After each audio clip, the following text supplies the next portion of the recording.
All right, welcome everybody, and thanks for coming and for getting here actually on time, given the weather and traffic this afternoon. In fact, our visitors were shocked because they've been traveling mostly on the weekend at the traffic and the fumes that we have in Johannesburg. So Jackie, you'll be happy. People are noticing the environmental degradation of our beloved city. So let me just start with a few important thank yous. I'd first like to thank the National Institute for the Humanities and Social Sciences, NIHSS. They helped fund this event. They're funding a really wonderful workshop tomorrow called Decolonizing International Relations that Leo and Sam are speaking at and Fish has organized. But without their support, we would not have been able to have this event. Also thanks to the Rosa Luxemburg Foundation for their support of the Democratic Marxism series. There's a book series that this seminar series kind of comes out of, or at least is inspired by. And the Rosa Luxemburg Foundation has been kindred spirits and a huge supporter of this series and much of the work that gets done by Vish, Kopak, and even myself. So thanks very much to the Rosa Luxemburg Foundation. Thanks also to the Sociology Department and the International Relations Department here at WITS for not only allowing us to host these sort of events, but also for making congenial homes for robust debate. And I think that that's an important and really cherished aspect of university life, is that we have a plurality and diverse views, and we are in constant engagement and debate about these. And so thanks very much to this institution and our own home departments for creating that space for us, and for all of you as well that are associated. Okay, so I'm very pleased to have the pleasure and fortune of introducing two, at least in my view, two of the leading Marxist scholars, activist scholars, intellectuals, I think, in the world today. And they're very different in their own ways, and yet they come together in incredibly fruitful ways. And while they're independent scholars, independent of each other, independent of the Marxist tradition, but firmly embedded within the Marxist tradition, I actually want to just say something from getting to know them and also just observing their relationship. It's an extraordinary relationship. It's a special combination, I think, of friendship, intellectual partnership, intellectual kind of engagement and challenge, and you can see they don't always agree with everything. Kindred spirits, and it's really quite astounding because it's actually lasted for over 50 years. And in fact, they make jokes about how their wives say they should have met each other. To me, or married each other, they actually, I was telling Fish the other day, they actually really are like the perfect combination of everything. So I think it's an incredibly lucky relationship, and we're going to witness it tonight. Now let me just introduce them as individuals. Sam Gindin is the former research director of the Canadian Auto Workers Union, which he served for many, many years and played an incredibly important role there. And in fact, many people from the labor movement and also labor scholars, when I say that we're having this year, they say, oh, these guys were my heroes, Sam was my hero, and apparently you were one of the firm supporters of the Blue program before it ever actually got off the ground. And I was told that by Frank Hoffer at the ILO when he saw the program. So they've had huge impact all over the world, it seems. Sam was also the Packer Chair in Social Justice at York University, and he's also published very widely. His publications include In and Out of Crisis, The Global Financial Meltdown and Left Alternatives, and The Making of Global Capitalism, The Political Economy of the American Empire, which he did together with Leo Panitch. Leo Panitch is also quite an extraordinary activist scholar committed to a left project, but also to really rigorous and incredible intellectual scholarship as well. He's a Canada Research Chair, right? Canada Research Chair in Comparative Political Economy in the Department of Political Science at York University. Did this position exist before, a chair in political economy? We would love to have such a thing here. It's a bit of a boondoggle. Yeah, I can imagine. That's a pretty lucky thing. He also serves as the editor of the Socialist Register since 1985, so he's made an extraordinary contribution to intellectual debate around the world just in that series alone. In fact, in some ways, that was partly what inspired the Democratic Marxism series, is that we wanted to have something of high intellectual caliber coming out of the Global South, and we saw that the Socialist Register has been able to maintain this for so many years. His books include Working Class Politics in Crisis, The End of Parliamentary Socialism, and Renewing Socialism, Transforming Democracy, Strategy, and Imagination. That's just a couple of his books. They both are prolific writers. And finally, we're going to have as a discussant Vishwas Satkar. He's going to speak for, in response kind of into the broader intellectual project. Vish is a senior lecturer in international relations and has been a long-time activist, and I think one of the most important Marxist scholars in South Africa, an activist scholar in the tradition of Sam and Leo as well. He edits the Democratic Marxism series, and I think it is already starting to show its contribution as well. Okay, so I'm going to give Sam and Leo about 45, max 15 minutes as a duo, and then Vish will talk for about 10 to 12 minutes, and then we'll open it up for discussion and debate. Thank you.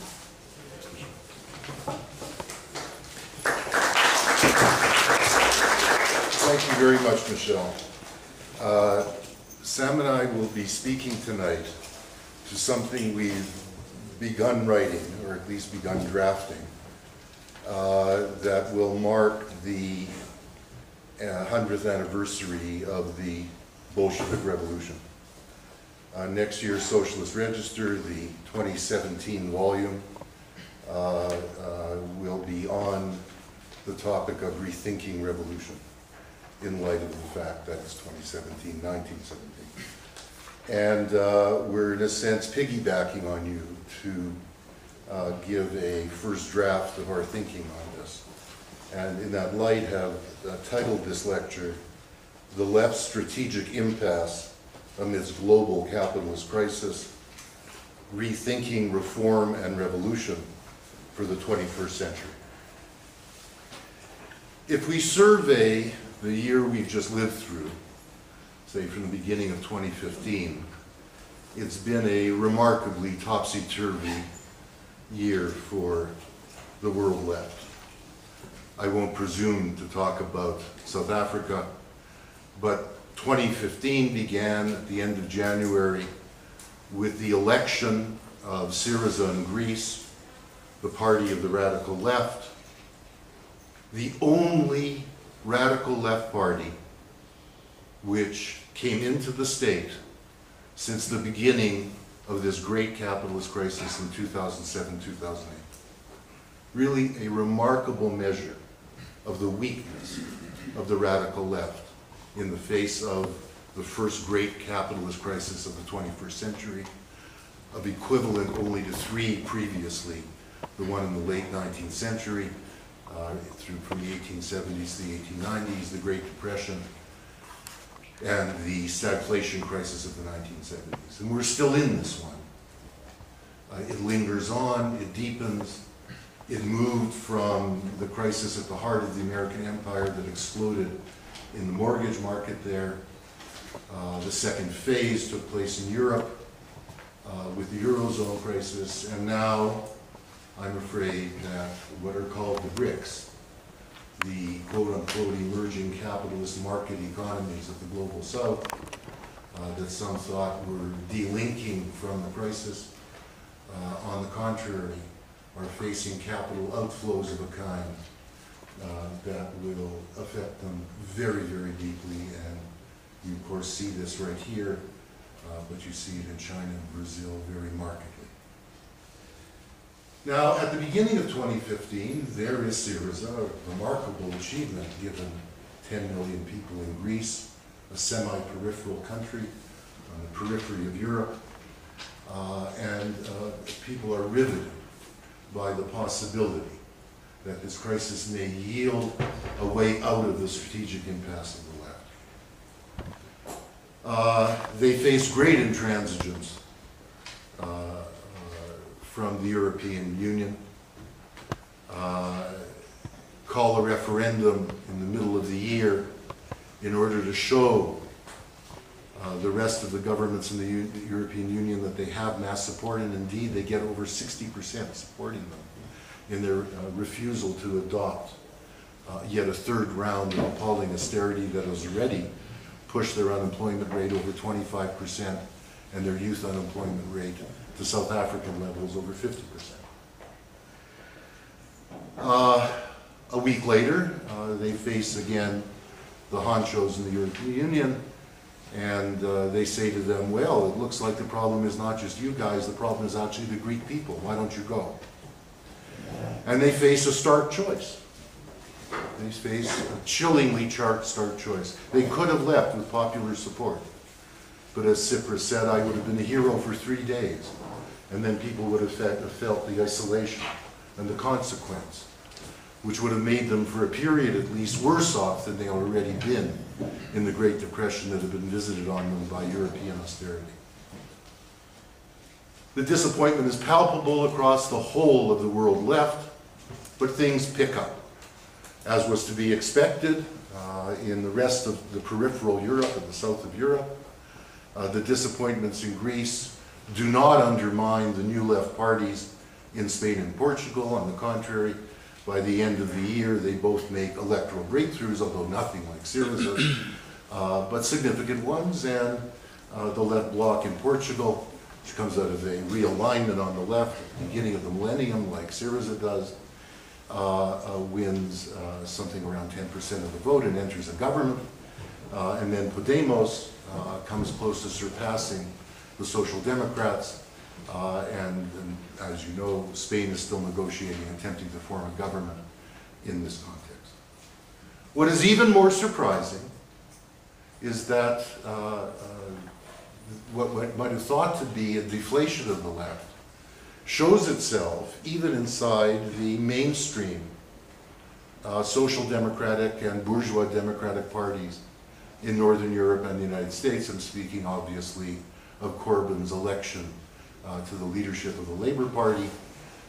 It has been over 50 years since anything like what happened in the Labour Party happened during the course of the summer of 2015.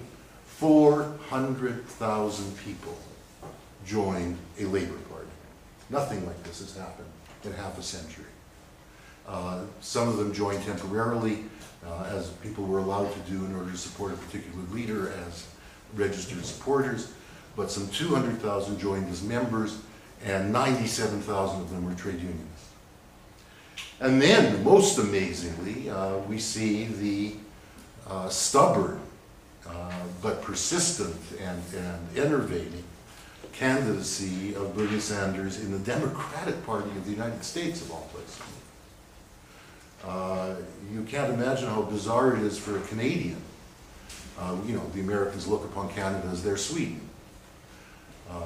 Bernie thinks that Canada's socialist because we have universal health care.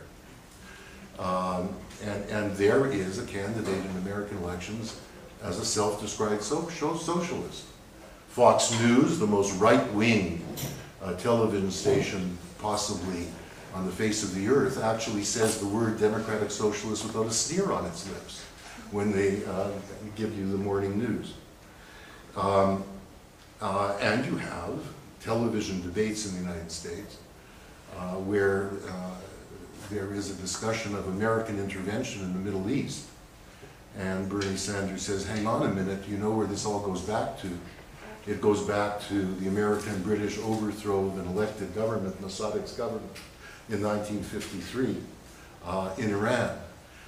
And for a population of voters that have been made deliberately ignorant by apolitical reporting in the United States, this is a remarkable development. That said, let's not get too excited. The limits of Spain and Portugal are palpable. It's already the case that the left that was urging the left bloc to join together, stop riding separate bicycles with the other center-left forces and the Communist Party in Portugal is already being traduced for staying in the government when they had to introduce a austerity budget under pressure from the Europeans again. The situation in Spain is very fraught with the likelihood that the right wing will come back into government as a result of Podemos' inability to make more of a breakthrough in the way that Syriza did. This year in particular has shown us the extent to which the pink tide, as it was known in Latin America, has come unstuck, surprisingly, just as the crisis is deepening and worsening in Latin America. And apart from the demonstrations by the right in the street against the Brazilian Workers' Party, some of it for corruption of a kind that you know well enough here. Nevertheless, it's an attempt to undo whatever welfare measures were introduced by that government. But on top of that, the Bolivarian revolution in Venezuela was defeated at the polls at the end of the year, with the right taking the majority in Congress, although Maduro remains president. And then, most surprisingly, in Bolivia, the president just lost a referendum on whether he could stay yet another term. The one country where the pink tide seemed to have most of a social base and most staying power. Yet there are positive things that we can point to despite this topsy-turvy year. First of all, what we've seen is a recognition on the part of left forces, a very clear recognition, that you can protest until hell freezes over and the world won't change. Neoliberalism has had its gloss off of it since probably the farmers' movement in India in 1995. Certainly since Seattle in 1999. The anti-globalization movement and the persistent protests already reflected that. It bubbled up again, of course, in Occupy in North America, and then with the indignados in the squares of Europe, and then, of course, with the Arab Spring. But what you've seen with the rise of Syriza, Podemos, and the left bloc, etc., is a recognition that unless you go into the state, reflecting a shifting balance of forces in society, you'll be out there banging your pots and pans forever. This is a positive development, an important development. It brings us back to the question of what type of party, what type of state, how do you bring about change, if you do get in. There's something, I think, more profound, and that's been a recognition on the left much more broadly, that capitalism is the problem, even if what's staring you in the face is racial oppression, gender oppression, as much as class oppression visibly. The way in which capitalism has been bracketed in all of the discussion on the left around intersectionality, you know, the new holy trinity, class, gender, race. Well, much of that discussion takes place as though these weren't taking place within capitalist social relations. And that's no longer the case. It's clear. It's clear. And then finally, while each of these new parties can't really be said to be class-based, they're not rooted in the organized working class for the most part. They are class-focused. They are focusing on massive inequality.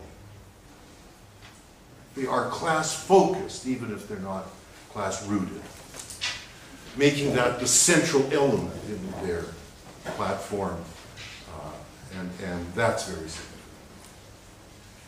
Now, a difficult question then is raised by all this, by this class focus, by this awareness that capitalism touches every aspect of our lives, and every aspect of this multiple crisis that we're in, which is not, after all, just an economic crisis. It's simultaneously an ecological crisis, and it's a crisis of human migration around the world. And what is raised in this context, then, insofar as it is class-focused, is whether the question of the working class can be, in the 21st century, the subject of social change, the subject of getting us out of capitalism. And perhaps it's useful, because that's been very, very passé, hasn't it? A class analysis, yet a load of class perspective. You know, this country apart, perhaps. Brazil, very briefly. You know, this was really old-fashioned, arcane type of thinking.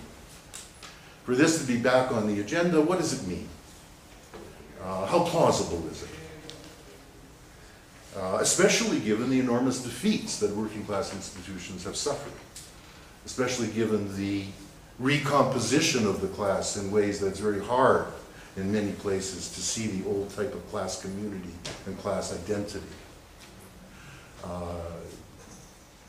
In that light, perhaps we should begin by asking why the working class was thought to be the agent of revolution, the agent of social transformation 100 years ago. Why wasn't an outlandish idea? Obviously, it had to do with the fact that as you came into the 20th century, something remarkable had happened in human history. For the first time in human history, a subordinate class had created its own permanent institutions. There had always been bread riots, usually led by women. There had always been slave revolts. But for the first time in human history, here were permanent organizations of the subordinate class. Trade unions, mass socialist parties. In that context, it's not so surprising, given that those very organizations were winning workers the right to vote, were bringing into the state as citizens, given that they were clearly winning certain reforms from states that were not themselves yet democratic, but frightened by the size and power and staying ability of these organizations. It was not so surprising, perhaps, that people thought that this was the agent of transformation, as Marx had said it would be in the mid-1840s. So much was that the case that the term worker state, a phrase that sounds absolutely arcane today, maybe not in South Africa, but in most places, didn't sound at all odd. What understood it as replacing what people thought of as an aristocrat state, a landlord state, a capitalist state. But we have to admit that the working class as an agent of change was problematic even then. It may have looked, but it was problematic even then. If we're honest with ourselves, most working class organizations have never been revolutionary. Most of them have been reformist, and most of them have actually sought a coalition with capitalist classes, which would, through import controls, through tariffs, allow them to have an alliance with an industrial working class that would keep them in wage labor. The majority of the world's working class has not gone much further than that historically. Not in that sense look beyond capitalism. Secondly, as I said before, despite the very explicit socialist ambitions of those first great mass working class parties such as the German Social Democratic Party, their commitment to socialism, their education of people in Marxism, their great achievements were actually to attach the people that they organized and mobilized to the bourgeois states. They won for workers the right to be citizens in those states. They pulled them in as individuals, if you like, right, in those states, and made them open then to the appeal of belonging to those nation states. Thirdly, as Rosa Luxemburg already pointed out in the mass strike, as Roberto Michels in 1916, exactly 100 years ago, in his remarkable book, Political Parties, The Iron Law of Oligarchy, showed, studying the German Social Democratic Party, there was a tendency to oligarchy in these new, remarkable working class organizations. People who had been on the factory floor and were elected as workers' leaders were now spending their time negotiating with bosses, realizing they didn't eat babies for breakfast, or were in parliaments, which were always structured like the old gentlemen's men's clubs. They didn't want to go to the back of the factory floor, and after all, making a revolution is not a hobby. You need full-time people. And then, insofar as they were full-time people, they had control over when a Congress was called, what the party Congress agenda would be, and how funds would be dispersed. So they tended to use those positions to reproduce themselves in power. In any case, workers have always been much more deferential as members of parties and unions of their leaders than have the members of bourgeois parties. Why? Well, when have they had anybody who ever spoke for them, who stood up to the bourgeoisie for them? There's always a high degree of deference to working class leaders that remains today. And then, something that was never discussed by the great classic theorists, those people, Lenin, Luxemburg, who at the beginning of the 20th century tried to create an institutional Marxist theory of party, to figure out what was happening here, what type of institution is being created, needs to be created, and so on. What they never discussed was the possibility that once these institutions won over the working class, engaged in class formation, etc., that they might lose their support. They thought once it was won for good.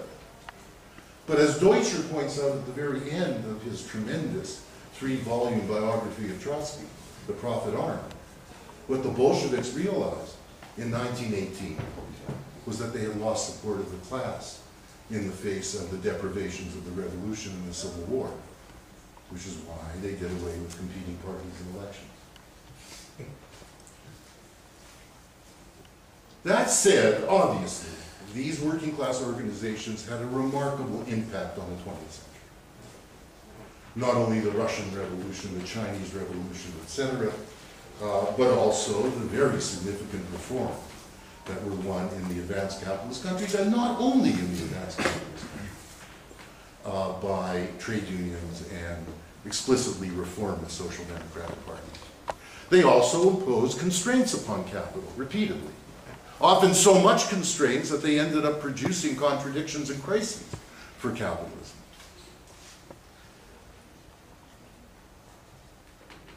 Each of those powerful effects, of course, had terrible limits and contradictions. In the Soviet Union, the trade unions were turned into agencies of management. As one shop steward said to us in Togliatti in the Soviet Union to Sam and I in 1990, just as Gorbachev was running out of steam, he said, "We've been made into fools since 1924. He said, "I don't mean that we've been fooled. We've actually been uneducated as political people." It was chilling to hear this. This wasn't, of course, unique to the Communist Party. Social Democrats did it constantly. Constantly used their connections to trade unions to impose wage restraint upon workers. That's what incomes policies are all about. That's what corporatist structures are all about. Social democratic parties proving themselves to the bosses because we can get the workers to do things, restraining themselves in terms of economic difficulties, that you can't get them to.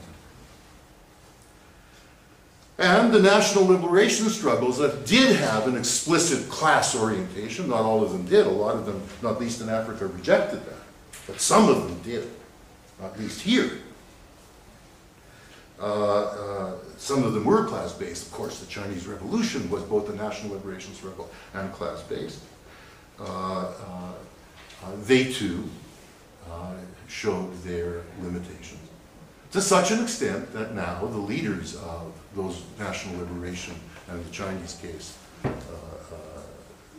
anti-capitalist revolution, have turned themselves rather venally into a bourgeoisie.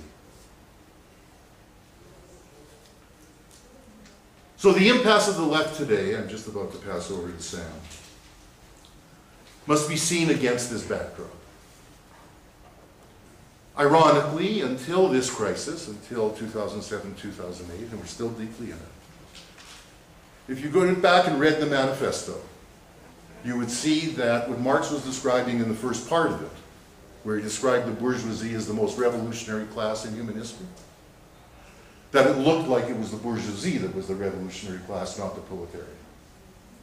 With the incredible technological revolutions of the last 30 years, with the enormous dynamism that led to the final realization of its fully global capitalism by the end of the 20th century. Marx had said the bourgeoisie is making the world its own image in 1848.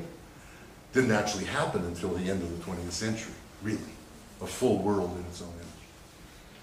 And far from it looking like the proletariat was the revolutionary class, that dynamism was based in one place after another, unevenly over time in those last couple of decades of the 20th century, was based on the defeat of the working class and its institutions. We see plenty of stirrings today, but we see unevenness and a lack of solidarity, most marked by the inability or the refusal of the great labor movements of Northern Europe, the great labor movements of Scandinavia, to lift a finger for Syriza in the course of this year. In this crisis of the working class, then, class and state, what to do about reforming class and its institutions, what happens if and when you can go into the state with such institutions, are front and center in this crisis. Were Bernie to get elected, what could he possibly do? If Syriza couldn't do it, what could he do? What we need to ask ourselves then is, what are the adequate class agencies of either reform or revolution in the 21st century?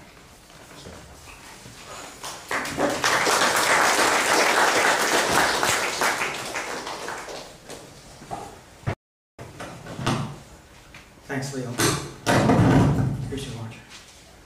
When Leo began by saying it was the 100th anniversary, I was relieved he went on to say of the Communist Manifesto rather than our collective anniversary, because he would have been exaggerating. I really want to do two things. I want to ask what's different today, and just spend a few minutes on that. And I want to think about what are the implications of that in terms of reconceiving, reviving working class organizations broadly. The difference today is that since the 30s, this is the deepest, broadest crisis we've had, and it's already been lingering for almost a decade, and it's not quite over. Second of all, there's the multiple crises, as Leo mentioned, that we're going through. There's the economic crisis, but not just an economic crisis. This overlaps with an ecological crisis, and that ecological crisis raises all kinds of questions. When people talk about getting out of this crisis through growth, it raises the question of the relationship between that and ecology, and therefore it necessarily raises the radical question of a different kind of growth, a different kind of consumption. It raises the question of the relationship between the North and South, and whether the North can grow at the rates that it's been growing, especially if it doesn't change the kind of growth that means, in terms of how resources are shared, or we're just going to have a more unequal sharing of how to deal with the environmental limits. There's the migration and immigration crisis. The immigration crisis is a larger thing, and the special migration of refugees now, which is aggravating that, and that having an impact on the formation of a right, one of the aspects of the formation of the right. Another element, and there's the political legitimacy crisis. People are really asking questions about whether the political institutions, including those on the left, really represent them. So it's also a political and legitimacy crisis. It's also different in the sense that in this crisis, profits have remained high. That's unusual in crises. And when you combine the fact that crises have remained high and the degree of inequality, it seems that there's some space to actually do something if we can get our shit together. That there's space to do something, and that raises other kinds of questions. There's the fact that, as Andrew Murray from Unite, the Unite Union in the US, UK, sorry, put it, Leo had referenced it, the resistance to this has been class-focused. It's raised all kinds of class issues in terms of inequality, corporate power, people's insecurity, the transformations that have led to so much precarious work, even though the working class was always precarious and the whole working class is precarious in this period, but the intensification of precarity. It's been class-focused, but it's not been class-led. To some extent, that's not true in South Africa, where the unions and workers who haven't been in unions, who are rebelling against their unions, as in the mining industry, have been a critical part of the resistance. But generally, it hasn't been, the energy in terms of resistance hasn't come from the working class. And that's another crucial element of this, so that really needs to be addressed. The protest has been limited, but it's significant in this crisis, the extent to which people who were focused on Occupy before, as a form of protest, have gravitated in the US to a recognition of the importance of some kind of electoral strategy, political strategy that at some point movements have to address entering the state. So in terms of this crisis, and just breaking it down a bit, and the question of building working class organizations, the first crucial question is, what has happened to unions? How do we get out of this and have any kind of a left if we can't imagine some kind of a revival of unions? And what I want to say about that, I want to reemphasize Leo's point, but I want to make it more abstractly about the fact that unions were never, or rarely, I shouldn't say never, were rarely revolutionary organizations. And even when they were at crucial moments of organizing in the 30s, as they got institutionalized and had some institutional strength in the community as much, they became sectional organizations. This is critical. Unions organize and represent groups of workers who what they have in common is that they work in the same place. It's not people who came together because they had the same politics. And they represent those workers in that section, not the class as a whole. And in that sense, they're not class organizations, even though they represent sections of the class. Now, that isn't just because a question of unions. It's also a fundamental problem of workers. The notion that workers would automatically be made into people who would collectively challenge capitalism always skipped over the way that the working class was made in certain ways. All the pressures for making the working class in such a way that made them dependent on capital, dependent on their employer, because that's what gives the job, see their employer as the fount of technological knowledge, of scientific knowledge, of connections to suppliers and connections to global markets. Workers, there's always a bias for short-termism. You're trying to reproduce yourself, you're trying to survive. Rather than thinking about the long term and building for the long term, and therefore not making the kinds of, doing the kinds of planning and sacrifices in the short term to build the long term. So there's a question of dependency, there's the question of short-termism, and there's the question of fragmentation. Capitalism always fragments the working class, and one of the inequalities we really have to raise isn't just the class inequality, it's the inequality within the working class that becomes a barrier to making workers into a real class. So the question of reforming unions raises the most fundamental questions. It means revolutions inside unions. To talk about unions reviving doesn't just mean that they have a better policy on ecology at their last convention. It doesn't mean that they just take a good position on social programs and say, we believe in social programs for everybody because we're public sector workers. It means making those things priority. It means restructuring everything. It means raising the question of what do you put your resources into? How do you structure the training of your staff? What does staff do? What's the relationship to the community? And what's the relationship to your own members in terms of democracy if you think that this is what you really have to build? And the problem is that in being sectional organizations, especially when times stabilized in some way, sectional organizations drift towards saying, we're really an insurance agency. You give us some dues money, we'll represent you. And when you start becoming an insurance agency, it opens the door to bureaucratization. You don't see the strength in real mobilizing. You can call the workers out on a strike and then send them back when you think it's over. That's not real organizing and real democracy. The second thing that's crucial, and people talk about this all the time in terms of social movement unionism, we have to have a relationship between the movements and the unions. The trouble with that is that if you haven't got much of a movement and you haven't got much of a union, you're just adding up two things that don't add up to much. We not only have to transform unions, we really have to seriously take a look at the movements. And yes, they're energetic, they played a great role in all kinds of protests, but there hasn't been an institutional base for developing some kind of continuity, and that also has to be raised. Now, and Leo mentioned the question of identity, which is crucial. It's not a question of hiding identity, but it's locating identity as operating within capitalism. It's not about because someone is black, but they happen to be part of the exploiting black elite, that's okay because it's black versus white. It's locating race and gender within the question of class, analyzing them through a prism of class, but it also means a responsibility to say that if we're saying everybody is equal in our organizations, in a union, that it's an active equality that we're talking about. It's not about saying, well, we should have solidarity between workers, whether they're black or white or men or women. It means the organization itself being fundamentally committed to actively making sure that everybody is an equal member. That's fundamental to a real union democracy.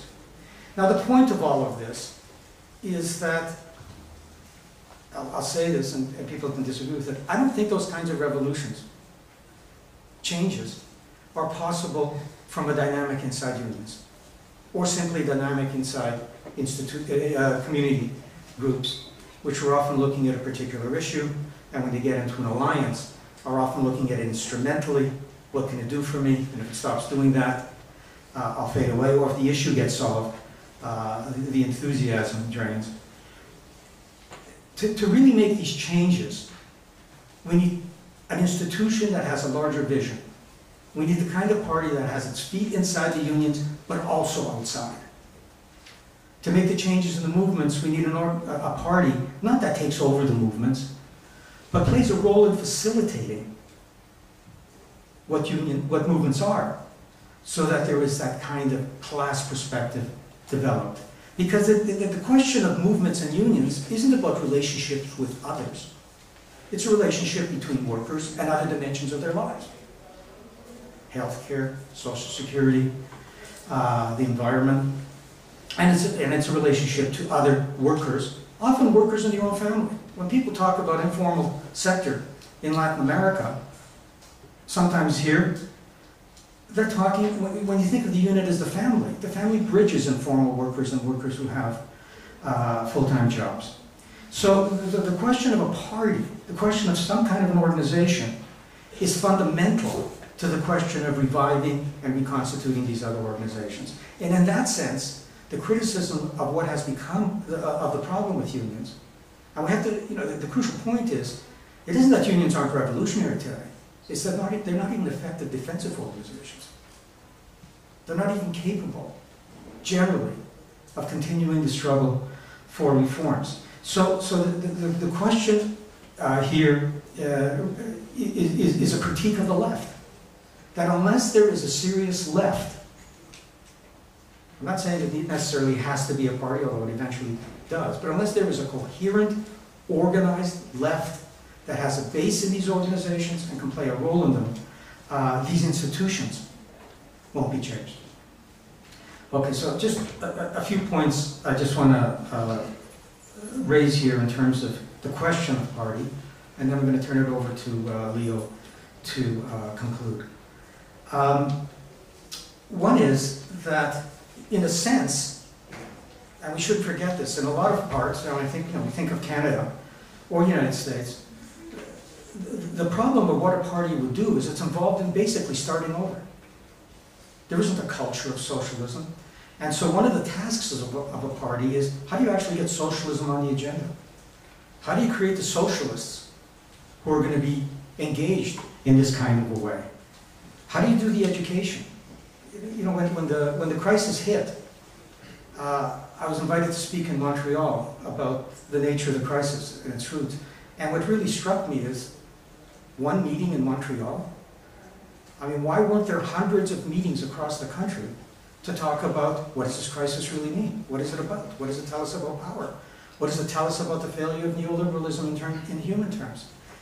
But even to do that, even to just do education seriously, you have to have an organization that could actually have facilitators, that could listen to what happened at those meetings. What did people not understand? What kind of language was useful or not useful? And then, of course, you always need to have some struggles. Education can't take place in the abstract, but there have to be struggles, whatever they are. Second of all, beyond that, we have to be careful about the kind of excitement that we see with the Sanders campaign. What we see is a lot of people who before thought only in terms of protest, all of a sudden are engaged in electoral politics. And the question is, that's exciting, that's wonderful, it's amazing to watch this, but yet it's also thin. It's almost as if protest has been transferred into, maybe if we elect the right guy, everything will change. What it really means to change things and why we need to seriously think about a party is because we're not talking about an electoral party. We're talking about the need to develop the kind of capacities that people will need to actually transform this incredibly, still dynamic and powerful system. And I don't mean powerful in terms of its police and military force. I mean powerful in the sense that it has integrated us into the system. So the real barrier isn't that people think the system is wonderful. I rarely have a conversation with a worker who says that capitalism is wonderful. The problem is they don't think they can do anything about it.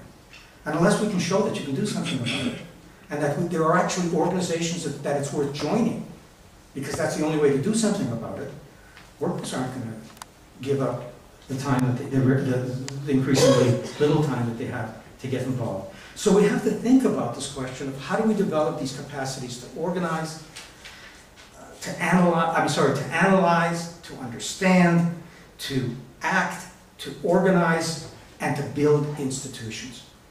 If we don't build institutions, these things are going to come and go. There will not be any continuity.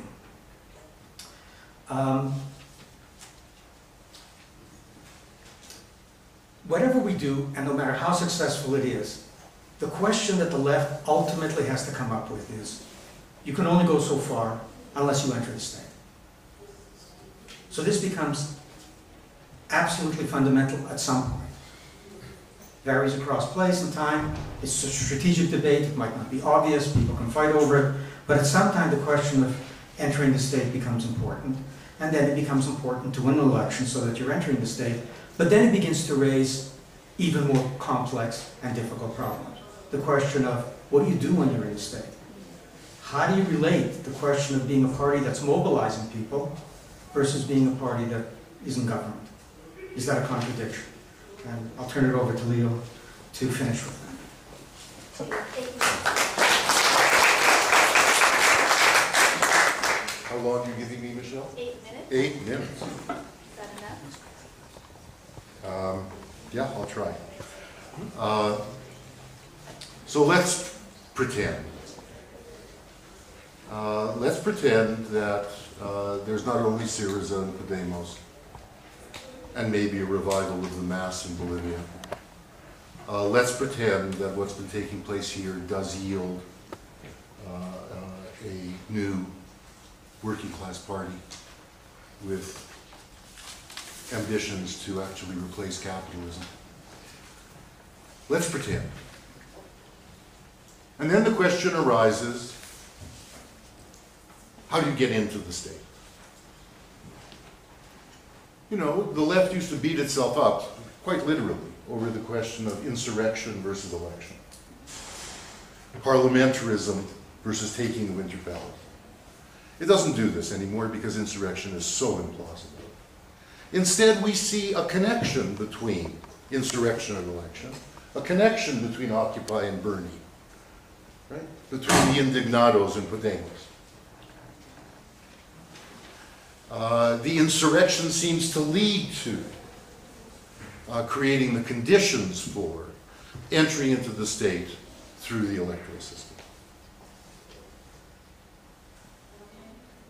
And if you get in, as Sam was saying,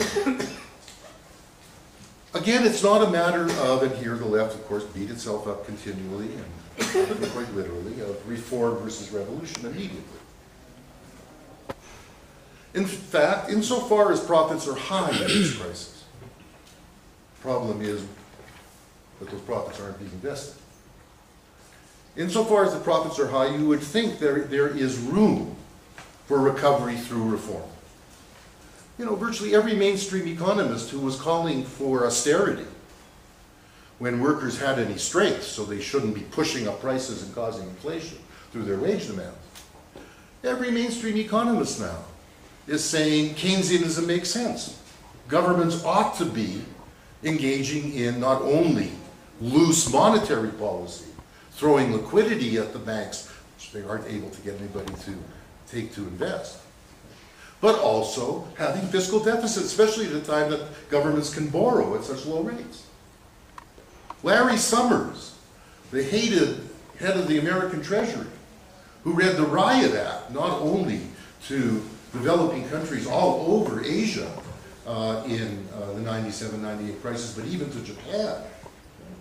You pick up the Financial Times today, he's calling constantly for mass government expenditure on infrastructure. He sounds like Vish saying we need infrastructure building in relation to the climate crisis. He even goes so far to sound like those ridiculous parties in the 1930s, few of whom got elected in Canada, the social credit parties. He says, let's just put $10,000 in everybody's bank account. That was known as funny money back in the 1930s. In fact, the Social Credit Party in Canada got elected. A Bible Belt preacher who looks like these American Republican candidates today, called Aberhart, got elected, a right-wing radio host in the 30s in Alberta, and his slogan was, you don't have to understand electricity to turn on the light, you don't have to understand social credit to vote for it. Well, here you have one of the world's leading economists, the former Treasury Secretary of the United States, saying the same thing. So there seems to be room. It's not happening. It probably wouldn't happen unless there was a revival of class strength from below. Unless there was fear instilled in those who resist this. Of course, Summers isn't calling for that. So there would seem to be some room for reform. But let us say it happened. Let us say there were the type of unions and parties and movements who were able to put some muscle behind what seems to be common sense to most economists. So that the bond markets didn't rule. The question would then be what type of reform? Would they be the old type of reforms that entrap people more deeply in capitalism?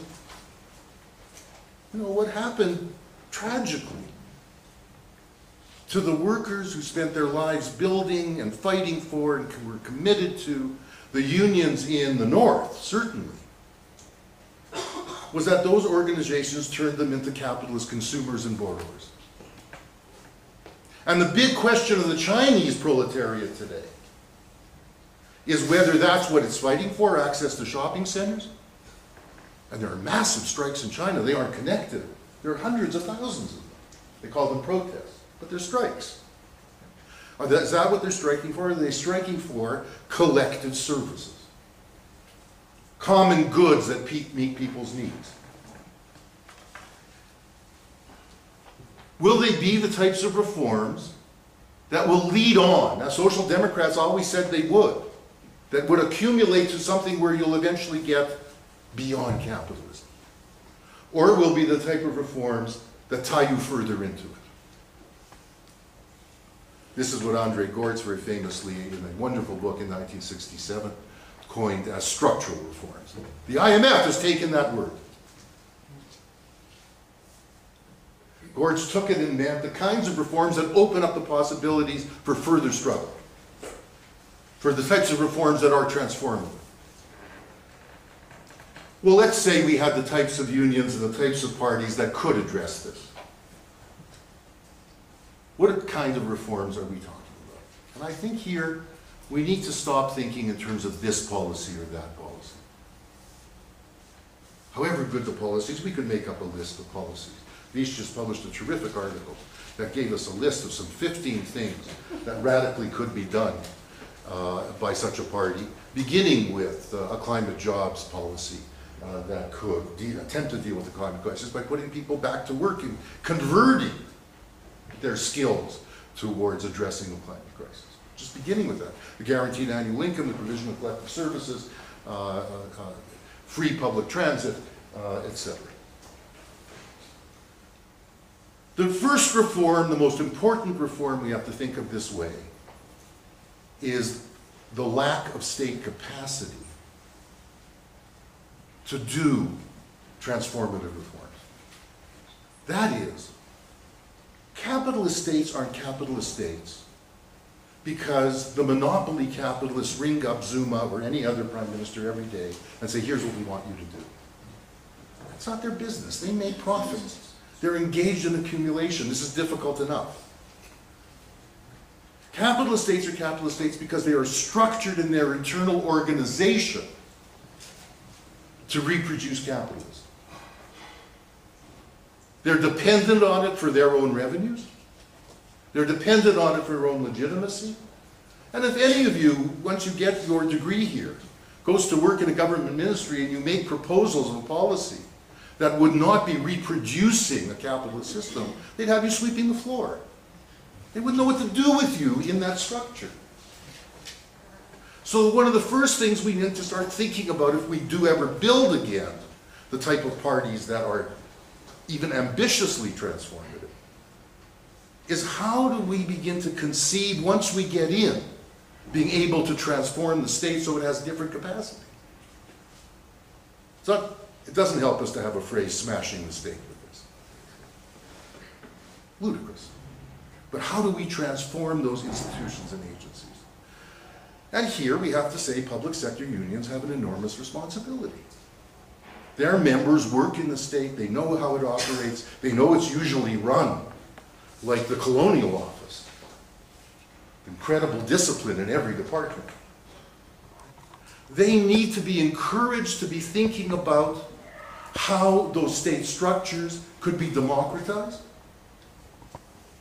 how policies that would be transformative could be put inside those departments. And, you can give examples. If you're thinking of income maintenance workers or social workers working in a sector that deals with nursing homes, and there are 3 possible policy options, why don't you have referenda amongst the people in the nursing homes over what those might be, or their families over what those might be? You don't have to be binding, but that would have an effect. It would open up possibilities. Similarly, there's a great deal of popularity these days. They're bringing somebody as part of the series who really pushes this, Eric Olin Wright, someone I admire a lot. Great deal of popularity, the idea is, well, we're going to take over factories. We're going to have worker self-management. We're going to challenge property. Yeah, okay, let's say you do that. Then each of those worker-managed firms are engaged in competition to stay alive.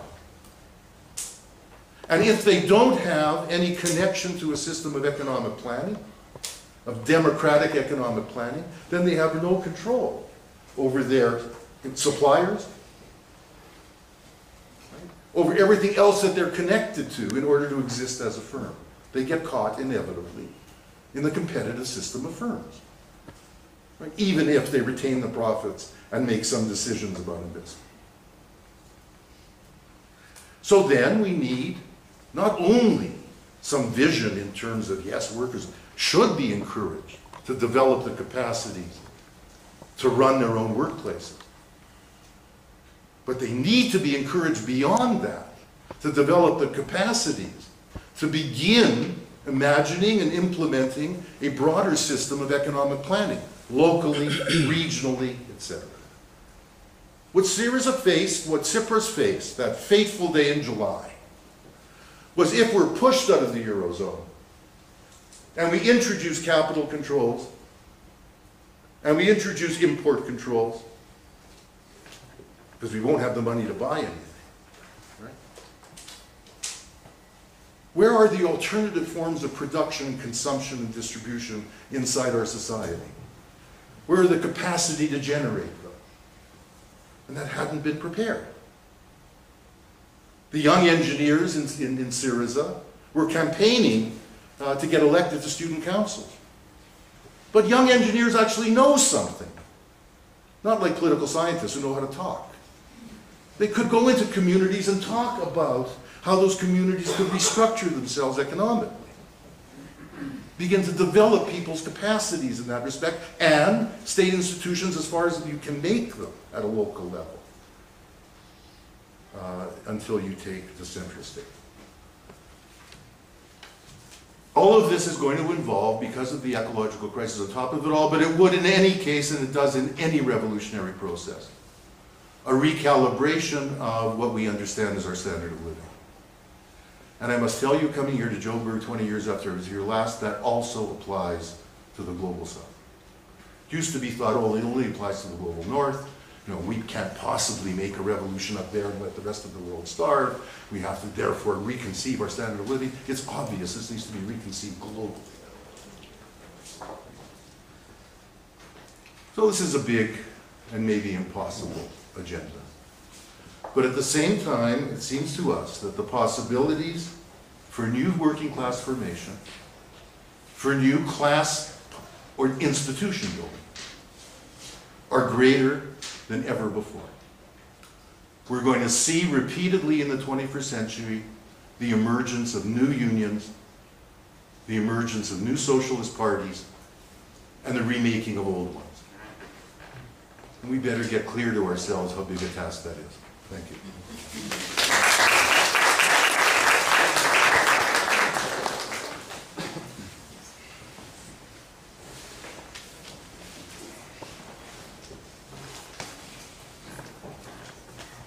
Thanks to Leo and Sam, and I want to do three things here. I want to celebrate them, and secondly, kind of bring the conversation onto South African terrain and issues, and then maybe go back to sort of the challenges around the global left and renewal. Sam and Leo produced an amazing book called The Making of Global Capitalism, and it is one of the most original Marxist or historical materialist attempts to understand contemporary capitalism today, particularly informal US empire. And we spent the last 3 days sitting with activists from various movements and students and kind of working through this magnum opus with them. This text sits alongside other great contributions to left thinking, Hart and Negri's Network Power and its post-working class understandings of the multitude, David Harvey's New Imperialism and notions of the spatial fix, accumulation through dispossession, and so on. And in a sense, Sam and Leo really break new ground in terms of a Marxist institutionalism, bringing in the idea of the relative autonomy of the state, which was never present in the early 20th century theories of imperialism, a new theorization of competition, a new conception of how the political and economic articulates in the context of the international. Now, imperialism is a very important concept for left politics. It was very important in the 20th century. It was also central to anti-racist and socialist politics. And particularly when Marx was deprovincialized and Marx's ideas traveled to the global south in the context of anti-colonial national liberation struggles. We saw a Marxism that embraced the national question and attempted to understand the relationship between class, race, in some senses, ethnicity, and so on. There have also been amazing contemporary Marxists. Robin Blackburn, Angela Davis, Walter Rodney, Eric Williams, Himani Banerjee, Fanon, who's the flavor in our politics today, that have all contributed to this kind of corpus. But tomorrow we're having a workshop on decolonizing international relations, and more of this discussion is going to happen there. But the crucial question for us tomorrow is, we cannot understand the full breadth of the challenge around decolonization without understanding and appreciating contemporary informal US empire stroke imperialism.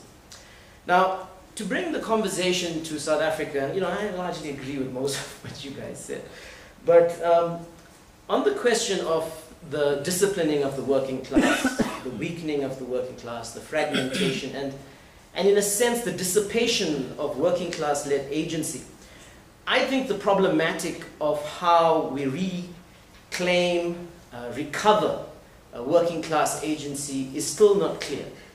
And I think it relates to a very simple but profound question: unity.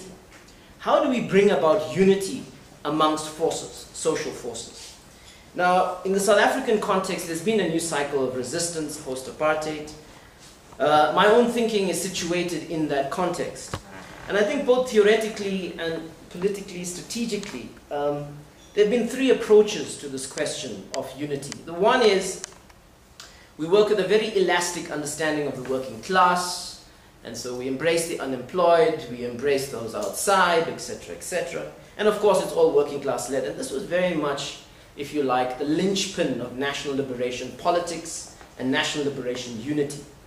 But there's another conception of unity, the idea of equivalence of struggles. So, you know, Leclau and Mouffe, and you extend this chain of equivalence and you marry identities and so on. And in a strange way, the worker-student alliances that we are seeing at universities are very much about this kind of expression of unity.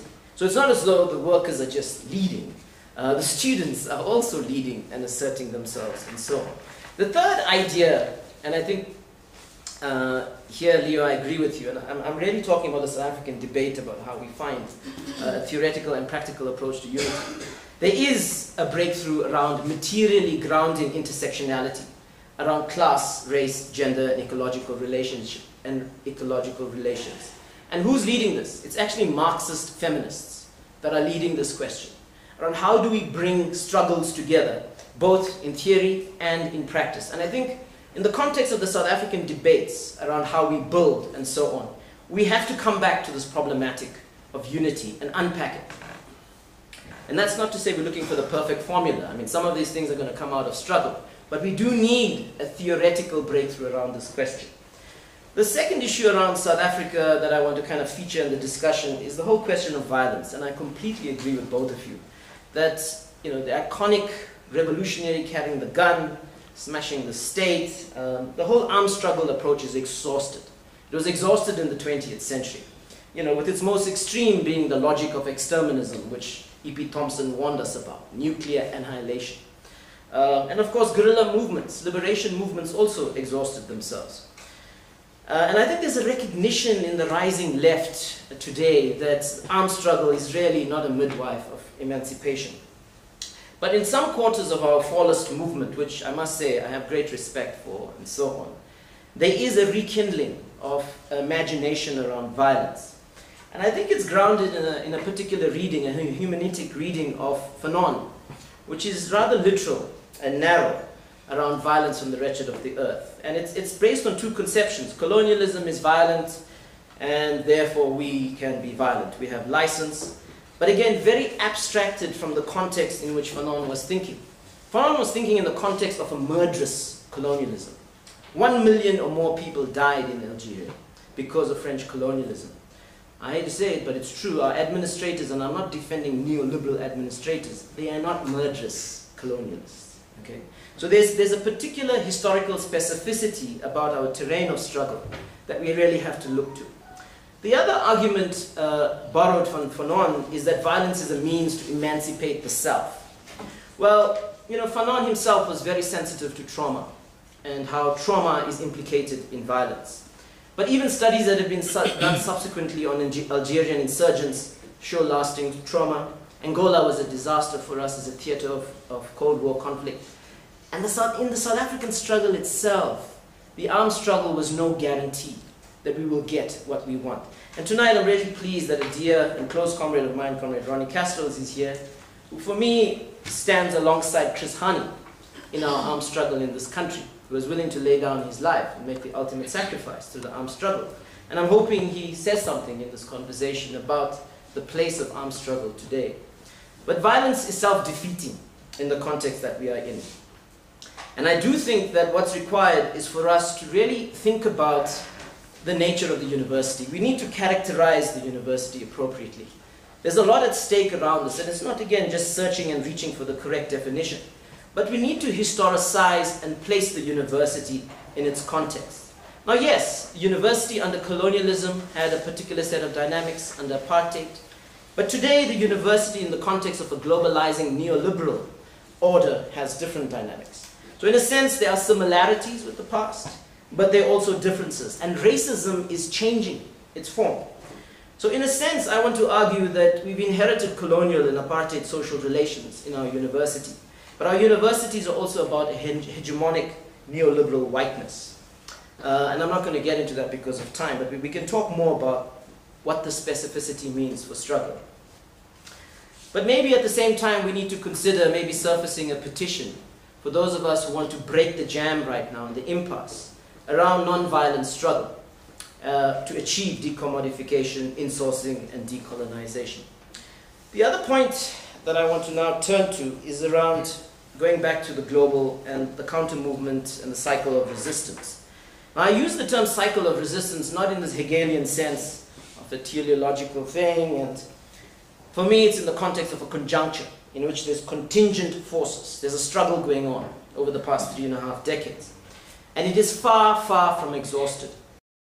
I think, maybe slightly differently from Leo and Sam, I think there's cause for pause to look at this 3.5 decades of experience, to kind of draw out lessons and conceptions of politics, understandings of strategy and political organization and so on from this cycle of resistance. I think it's rich, and I think it does break new ground. And I think for me, that helps, if you like, inflate the coefficient around optimism. So for example, the crises of capitalist civilization, this idea, is being articulated by anti-systemic movements from La Via Campesina to peasant movements in the Andes. And it's actually challenging Marxists to engage in a dialogue around how we characterize this crisis. There's definitely a post-vanguardist understanding of politics, that monopoly of truth, wisdom doesn't reside in one political instrument. You actually have movements that are rising with anti-systemic alternatives, socialist alternatives if you want to call them that, and so on. There's also a conception of power at work in the cycle of resistance that's constitutive. And again, I think we're on common ground here. It's not about smashing the state. It's about building capacities and people's movements, participatory democracy, and so on from below. There's a deeply anti-authoritarian sensibility in the cycle of resistance. And maybe sometimes it errs on the side of the processual, like in Occupy and so on. We have a great chapter in the second volume, Democratic Marxism, by activists that were inside Occupy who are reflecting on maybe they bent the stick too much in that direction. And of course, there is rethinking the subject of history. And I just want to pause here to say one or two things very quickly because of time. I can't say much. But there is this question of the outsider for me. Yes, about 1.6 billion new working class in the global south have been added to the proletariat, if you like. But there's 1.3 billion small-scale farmers on this planet. Okay? And right now, the last great dispossession is being waged against these farmers on our planet. There's also billions that are outside of the world global capitalist economy. And I really think that one of the theoretical ideas we have to think about in the context of the cycle of resistance is the outsider of capitalism. And then lastly, just to say that some of the emancipatory utopian ideas emerging, as I've been saying, are about systemic change. And in a sense, it's a different language from Andre Gorza's. The idea that we need to look at root causes to go beyond the system. It's being articulated by climate justice movements, it's being articulated, as I said, by La Via Campesina and others, solidarity economy movements, and so on. Final point, two final points very quickly, is that I really think that there is a new revolutionary politics in the making. Now, Michelle and I are busy writing a book on transformative politics, so I'm again testing some of these things here. That if we go back to these crises of capitalist civilization as systemic crises of accumulation, the gridlock capitalism, the financialized chaos which you so brilliantly analyze in your book, climate change, oil peak, food crises, the securitization and economizing of democracy. I think what we're seeing in all of this is that capital is operating as a geological force. It's not just reproducing oppression for workers. It's reproducing a rationality of ecocide for all life forms. Now, we might end up seeing stability as one option coming out and more of the same. But the logic of this actually is destruction, if it's more of the same. It's planetary scale, it's civilizational scale, destruction. And I'm not peddling catastrophism here. But I do think at this moment, I would argue they don't have answers. And I think for the left, we have to appreciate that. that what has been rising on the left, the anti-systemic movements, the alternatives being articulated, the new imagination, is something we need to embrace as part of, if you like, our own confidence.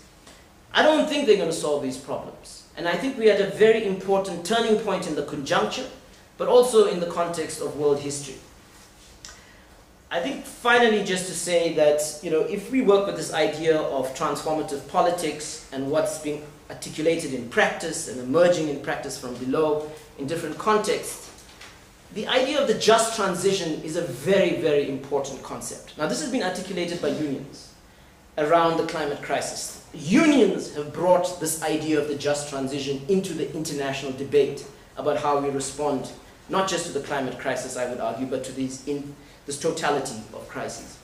And in that context, I think we are reaching for a post-productivist alternative as the left today.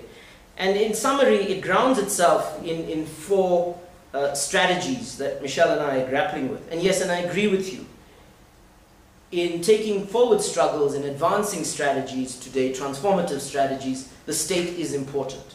But I think we've got to do this in, if you like, a non-state-centric way.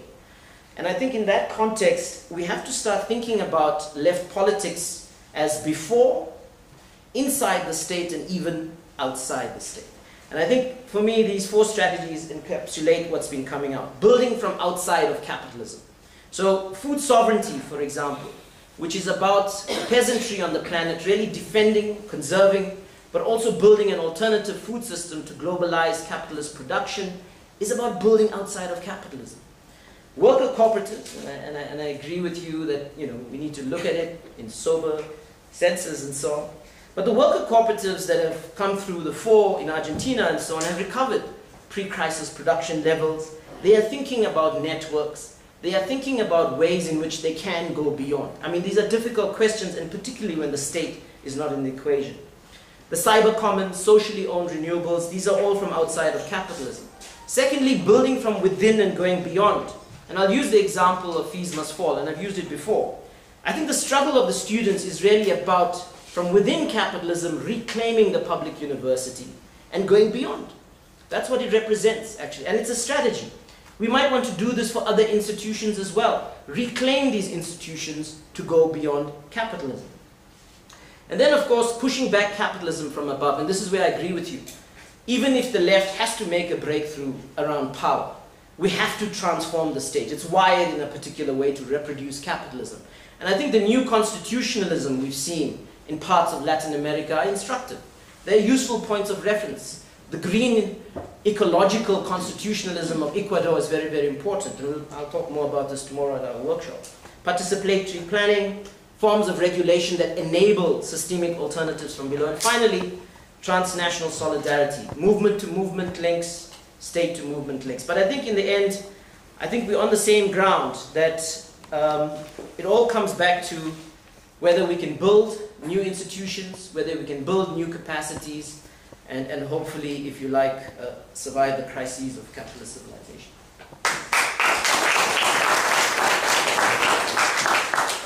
Wonderful. Great. Can we take questions? I'll take a series of questions, depending on how many there are. Raise your hands if you want. Okay, I don't know everyone's name, so I'm going to give you numbers. Remember your number. You're 1. Good way to fight alienation. Thanks, Sam. Okay, so number 1, 2, 3, 4. Okay, 4. You're going to be 5? 5. Anyone else? 6. Now remember your numbers. Eddie, do you have your number? No. Anybody else? Because it's nice to take a lot of you questions. Okay. School of Governance, and I just want to pick up on a few points very swiftly. I was very encouraged by Vishwas's addressing that we're possibly in a post-capitalist, hopefully peak capitalist, post-capitalist phase.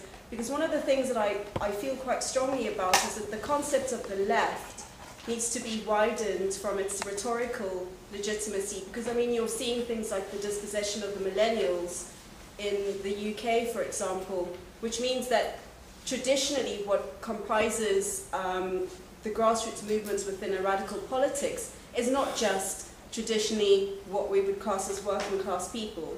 So I mean, there's that issue as well, and we saw that kind of debate coming in with Occupy, also coming in with the kinds of people who are supporting Sanders. I mean, we can debate over like whether capitalism is over or not, but I think definitely there are forms of production and accumulation and so on that is certainly a feature of society. And then one more final point is, you said that with reference to Fanon, that Fanon was talking about a murderous form of colonialization, but I would argue that capitalism is inherently and extremely murderous. If you look at the migration struggles, if you look at sweatshops, if you look at all, I mean, I can rattle off so many terrible examples. So I mean, I would just ask you to maybe interrogate if, you know, your stance as regards violence, and then technological disruption and post-capitalism, last thing. So you have things like Bitcoin, fintech, and all sorts of interesting technological atomizing happening in the financial system, but then what happens is in the Bank of England announced this weekend that it has also created cryptocurrency. So how do you also stop these encroachments of explosions and, you know, grassroots movements being co-opted into capitalism again? Thank you. Great. Number 2. Can we just stand? Yes? Okay. Everybody please stand. My name is Warwick McGregor. I'm a student here and activist off campus. Why is smash the state ridiculous? Or ludicrous, sorry, I think was the term that was used. Perhaps if it is, because I don't think the term as an intellectual concept, nor as a practical, political, strategic, and tactical tool is reducible either to armed struggle or violence or occupying streets as an end in of itself and throwing a brick through a McDonald's window. If it's understood that way, then I think that's a sign more of a misunderstanding of the term as it's used in a constructive political sense. And it can be read as a bit ideologically paternalistic. Forgive me, not personally, obviously, but and ideologically arrogant as well, I think. There's also, particularly from, there's much I agree with, particularly the necessity for prefigurative working class politics and a reimagination of that and a reapplication of that in real terms, in real organization, in real politics and struggle. But linked to the first point, again, why is the state necessary? Why is being outside and against the state considered to be outside of real politics, when much of what we win as working class people through our organizations is actually outside and against the state? Also, there seems to be a bit of, there seems to be, in what Leo was saying, a contradiction with the Bolshevik takeover of the Russian Revolution and the failure of the Bolsheviks to actually create an equal society, with the failure of the social democrat parties, Northern Europe in particular, Central Europe, Western Europe, and then with the failure of the failure of left parties today. Why are we being encouraged to reorganize political parties? How do we know that they are not going to fail? Maybe there's something inherent to the state that is not being questioned. But maybe that's got to do with how Marxism conceptualizes and analyzes society. And I would argue that the Marxist notion of class, which then relates to the Marxist analysis of the state, including perhaps what Marxists might have started to say from the 70s onwards,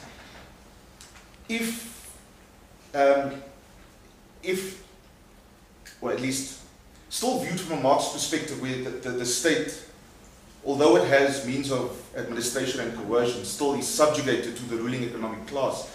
I think that's a problem in Marxism. And I think that does not allow Marxism to analyze the state correctly, and that's why it still continues to call for the state as a site or an institution of social change. I would like to question whether the state can actually be the institution for the kinds of social change we all want. Thank you. I like how people sit down and keep talking. Thanks, Warren. All right, number 3. Jackie Cock from SWAP and the Sociology Department. I want very much much to state how much I appreciate what Vish had to say about operating outside of capitalism, because I think it's a wonderful counter to what one could interpret as a little bit of a statist emphasis in what both Sam and Leo had to say. But it seems to me, I also like, Vish, the way you pay tribute to Marxist feminism as a corrective to the sort of vacuous pluralism that intersectionality can represent when it is not locating racial and gender oppression in terms of class relations. But what I think was missing from your argument, and I know you were trying to go very fast and maybe this is in your mind, is that it seems to me that one of the most important areas in which we could be building transformative relations outside of capitalism is by looking at women's unpaid domestic labor and the possibility of collectivizing that and collectivizing food production and childcare and all the functions which we normally associate with the privatized nuclear family, where people first learn relations of inequality and competition. So it seems to me that Marxist feminism is on the agenda, and it's great that Leo played reference to it also in terms of giving a class content to gender and race relations. But I think Marxist feminism is saying something very, very powerful, because if we collectivize domestic labor, which I think we should do, it has to be a feminist project, because otherwise it'll just be women shifting from the private to the public sphere. Thank you. Number 4. Hi, my name is Can you speak up a little? I'll try. Thank you. You're going to have to hang from the ceilings. I'm doing honors in labor sociology. I have 2 questions towards Mr. Fisher. With respect to what you said about building from outside of capitalism and transforming the state. Now, both of these points for me sort of center around the issue of closability, right? So with respect to building from outside of capitalism, my question is, how can we build outside of a system that we are so deeply embedded in or entrenched in, not only ideologically but also structurally?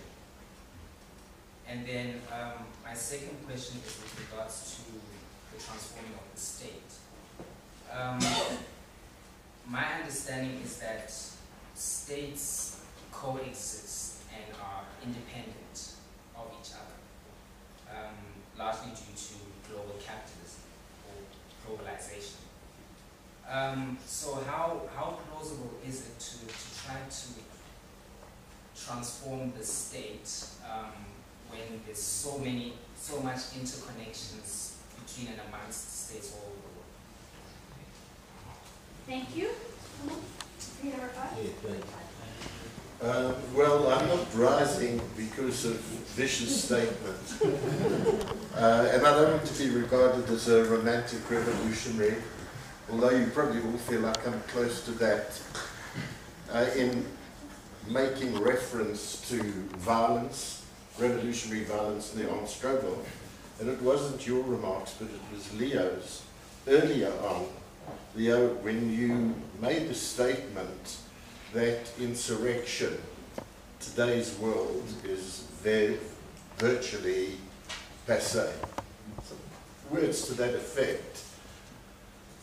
Well, it seems to me, and I totally agree and support the approach that we've heard here. And I don't talk about raising arms in the context of where we are today. And of course, some members of the EFF and others do.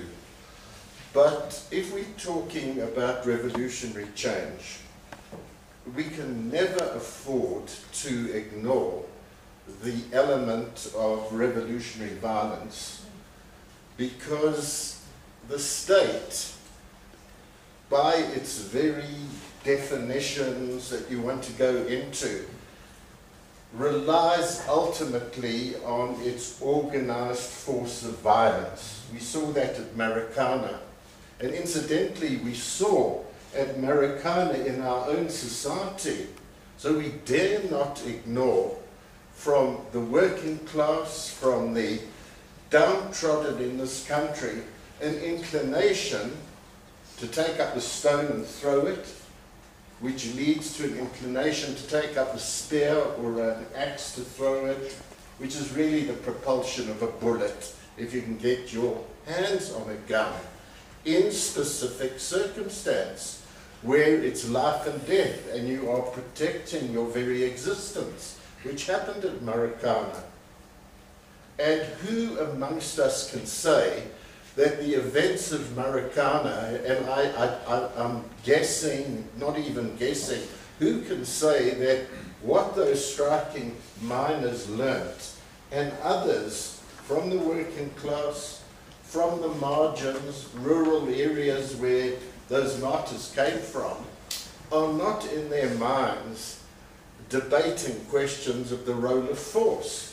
Now, I'm pretty close to the Palestinian issue, as I think a lot of people know, and I don't, in my discussions with the various movements, civil society, Hamas, Hezbollah, and the like, and I've had a lot of interaction, I've never said to them, stop attempting the mobilization. I talk to them about civil society and the wonderful things they're doing. But I do say to them, and particularly Fatah, that how can they forget the legacy and history of their armed struggle and just say this is something we're shutting our minds to?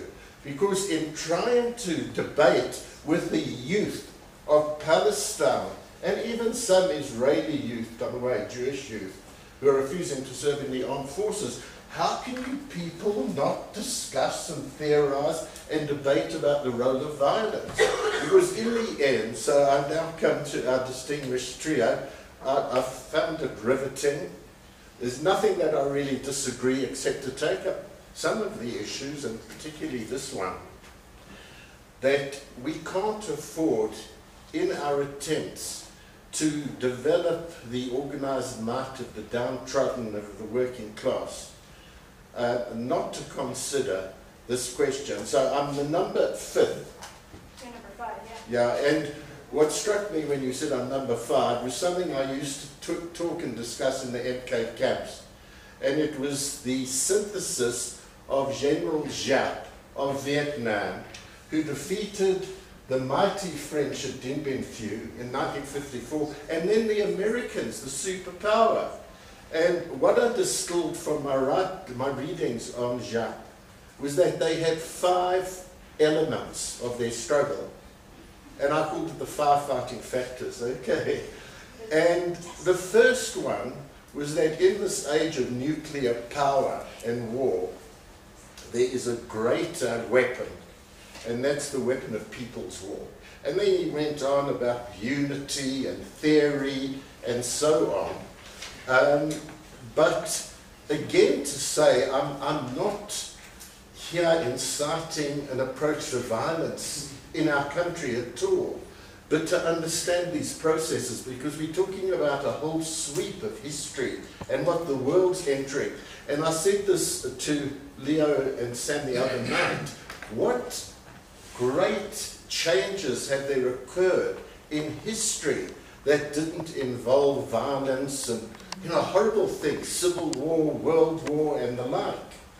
And is the change that we're all working for and coming into accepting the thesis of all three, that we've got to build, we've got to organize, we've got to mobilize, and in going forward to be very aware of what might look ahead. And I just want to come, Jackie, to one example of where Marxists can go wrong, and where a woman taught Karl Marx and Friedrich Engels a thing or two about the Irish struggle. And this was an adolescent called Eleanor Marx, who became a Fenian, which is the term for Irish revolutionary armed activists. And she was closely following this and argued with those two old characters to say, in London and so close to Ireland, you are totally wrong all the time stating that the Irish must not call for arms because that's going to bring down on their heads the reaction of the English crown. And in the debate and through the experience of what was going on in Ireland by the Fenians, those two old codgers, their minds were being changed by an 18-year-old young girl who was, in my view, the first great feminist and a great revolutionary. So I'm just bringing that in for Jackie in a sense. And I know I've talked for a long time, so please excuse me. Okay, no question really. All right, thank you very much. Number 6. Hi, ladies and gentlemen, it's David Higgin, Project Head of Public Relations, FISMAS Board. So my question is going to be lying maybe under the context, the South African context. I would like to ask now, after the President announced his salary increase, do we think that is it the real idea of the revolution of capitalism and the revolution of the free increment? We could try to imagine if the zero increase was imaginable. The second question I would like to pose to the House is that of the Chancellor of Germany. I think I might have been touched by colleagues over there with regards to the overpopulation of migration. So within the state, the increase of the other left, or could we count the foreign migration as the left within the state, which automatically are not legitimate within the state? So the other question would be that the disguisable revolution, which is that of the FIFA governance, because of its coefficients and expenditure, could we consider that institution could be vision as could become in the beyond transformation and capitalism? So I think, I think there are 4 questions. Great. Thank you, President. Okay. There was a number 7. Number 7. Hi, my name is Thomas. I'm a student here at WITS, and I have a 2-pronged question. The first has to do with the distinction between the inside and outside of capitalism. So you guys were speaking about how toward the end of the 20th century, Marx's prophecy was fulfilled. You have this globalized neoliberal order. And within that context, can you honestly speak of an inside and an outside to globalized capitalism? Because I think one way of seeing it is that there's a clear systemic boundary between the interior and the exterior of the capitalist world order. But then maybe another way of seeing it is that it's more like a Mobius strip. And what we're calling the exterior of capitalism is really just one fold of the interior of capitalism. So is there an outside to capitalism, and can we actually approach it that way? I just want to problematize that as one part of the question. And the other part of the question has to do with something that an author named Kochan Karatani, in a recent book, The Structure of World History, he said that Marx, when he was theorizing world revolution initially, stated that the socialist world revolution or the communist revolution would have to be a simultaneous world revolution, that it couldn't happen, at least in one point of his theorizing, as far as I'm aware, that it couldn't happen in isolated places across the globe. would have to happen everywhere more or less at once, or at least in the major capitalist centers of the world. So if we're proposing that there is going to be some kind of transformation, or that it's possible that transformation is going to occur, even given all of the barriers in the way of the left, how is this going to occur? How should it occur? Should it occur here and there over time, or should it be a simultaneous world revolution? And how could that come about, given all of the schisms currently afflicting the left on a global scale? Okay, great. Okay, I see John, I see one more hand, and given that, I don't know if we'll have time for another round, depending on how long the question answers take. I'll take you. You are now number 9, I think. Just a quick question. My name is John Apollos. I'm an activist. Leo had said your position is one that says that the working class is no longer the agency of social change. And the reason you are giving is because that since 2008, with this world economic crisis, there has not been any kind of fundamental opposition or resistance to it. But is that not a bit too pessimistic in relation to the working class's capacity? Because one must remember that, I mean, 2008 crisis comes in the wake of a massive 2-decade onslaught, defeat of the working class. Therefore, it's a bit too much to expect of the working class in its various expressions and formations to mount an effective resistance to the crisis that broke out in 2007.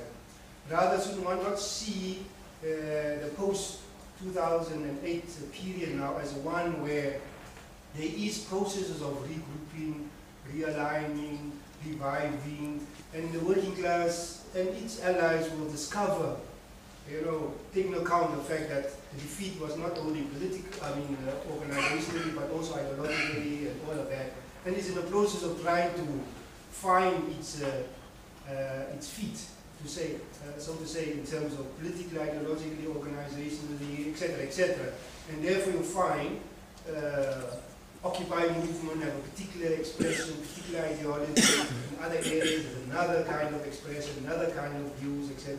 And out of that process, a new politics, a new formation will emerge, but with the working class, and it's all its expressions. I'm not talking about industrial proletariat, I'm talking about in all its expressions.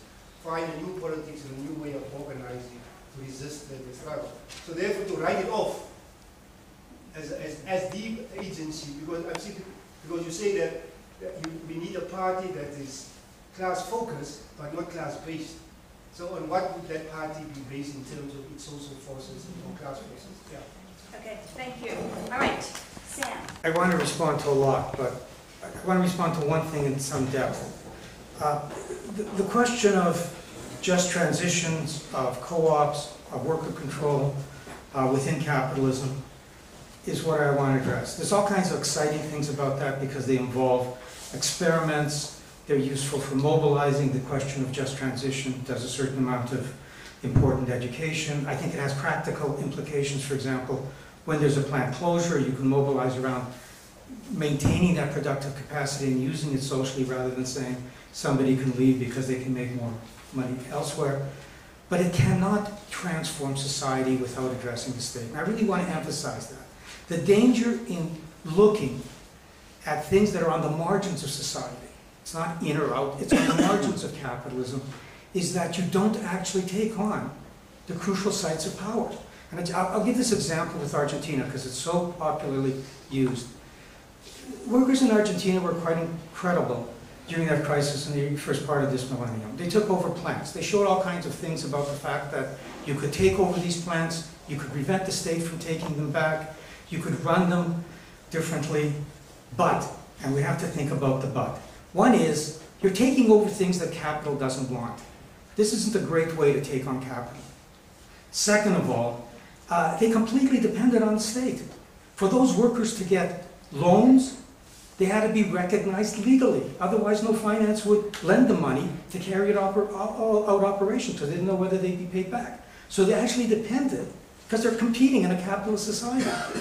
They depended on the state to actually put in some protectionist legislation, such as the plant that I visited was making electric beaters, and they couldn't have competed with the Chinese unless the state said, this isn't going to depend on competition.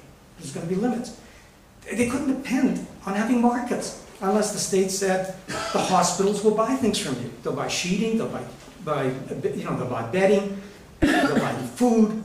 If that wasn't happening, schools will buy the books. It just couldn't last. And then after all of that is done, in terms of what we're left with now, is it's 1/10 of it's 14,000 workers are involved in co-ops now. And this is one of the most exciting experiments we have. That's 1/10 of 1% of the population. So you can take over these things. When workers do it defensively because they have no choice, that's wonderful. They're doing it. But it doesn't transform society. And there's a difference between doing something defensively because you have no choice, and actually it becoming a political strategy. And I want to make that point about co-ops because I think there's a particular way to bridge this. One of the things that has happened with co-ops, not everywhere, it's been especially in Europe and the US, but one of the things that happened with co-ops is that they become economic institutions. When you look on their webpage about how they brag about things, they say, we've expanded.